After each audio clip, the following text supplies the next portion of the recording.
ഇഞ്ചി നമ്മൾ ഇതുപോലെ കൊത്തി എരിഞ്ഞിട്ട് ഇതുപോലെ വെളിച്ചെണ്ണയ്ക്കകത്ത് ഇങ്ങനെ വറുത്തെടുക്കുക. നമ്മൾ ഇഞ്ചിക്കറി ഉണ്ടാക്കാനാണ് പോകുന്നത്. പച്ചമുളകും ചുവന്നുള്ളിയും നമ്മൾ ഇഞ്ചി വറുത്ത പോലെ തന്നെ വറുത്തെടുക്കുക.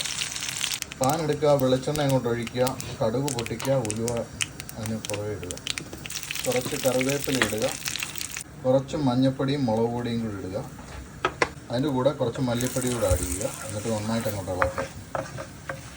കുറച്ച് പുളിവെള്ളം, നമ്മൾ നേരത്തെ എടുത്ത് വെച്ചിരുന്ന പുളിവെള്ളം അങ്ങോട്ട് ഒഴിക്കുകയാണ്.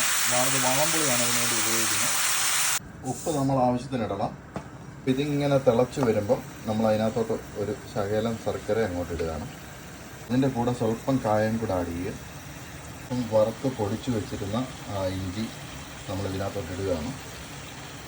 കൂടെ തന്നെ വറുത്ത് വെച്ചിരിക്കുന്ന ഉള്ളിയും പച്ചമുളകും കൂടെ ഇതിനകത്തോട്ട് ആഡ് ചെയ്യുകയാണ്. രുചികരമായ പുളിയിഞ്ചി അല്ലെങ്കിൽ ഇഞ്ചിക്കറി റെഡി ആയിരിക്കുകയാണ്. Thank you.